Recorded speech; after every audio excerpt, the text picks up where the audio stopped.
Hello mga kapadya ko, I'm Coach Harold. Ako ang inyong financial coach on pedals. Ayan. So, ang topic natin today is about the recent 7-Eleven run 2025. So, nag-marshal po yung inyong lingkod. Ayan. So, ano ba yung mga natutunan ko doon sa event na yun? So, number one, meron training. Mahalaga yung training sa mga tumatakbo. And then, meron silang mindset na tapusin yung sinimulan nila. And then, at the same time, talagang sila, andun yung sacrifices, no? Kasi merong tumatakbo ng madaling araw, talagang kailangan nilang gawin yung gano'n.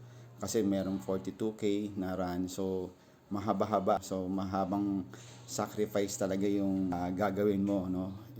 To be able to finish the 42 kilometer run. And then, syempre, andyan yung disiplina.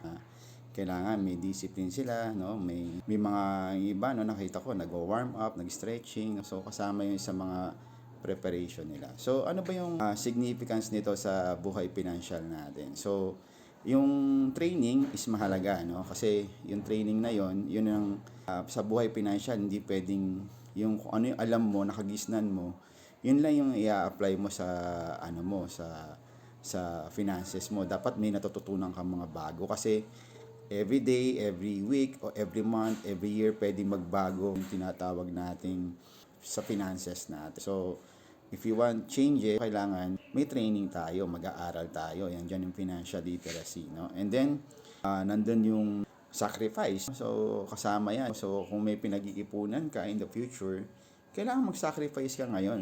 Habang bata ka, kailangan i-sacrifice mo yung amount of money na free doon sa kinikita mo, and then set aside mo para sa future mo. Yun yung kailangan i-sacrifice mo, no?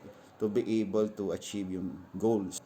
And then syempre kaya nandyan yung tinatawag nating preparation, kasi hindi biro yung mag-ipon. Nandyan yung maraming financial challenges sa buhay natin araw-araw. Pero mas maganda yung prepared, 'di ba? Wala kang iintindihin problema in the future kasi nga prepared ka, hindi ka masyadong nag-aalala, may peace of mind ang tawag doon. So next is yung tinatawag nating meron silang mindset to finish kung ano yung nasimulan nila. So ganun din naman tayo, nilulooking forward natin na kung gusto pala natin magsimula ngayon ng pag-iipon, alam natin, na-visualize natin in the future na meron palang magandang ibibigay sa atin yung tinatawag natin pag-iipon. Kasi syempre papasalamatan ka ng future self mo pag natapos mo o na-achieve mo yung mga financial goals mo. So I hope may natutunan kayo ngayon sa vlog natin. Again, I'm your financial coach on pedals. Ayan, so kita-kita pa tayo ulit. At the same time, ride safe po sa lahat. Ayan, thank you.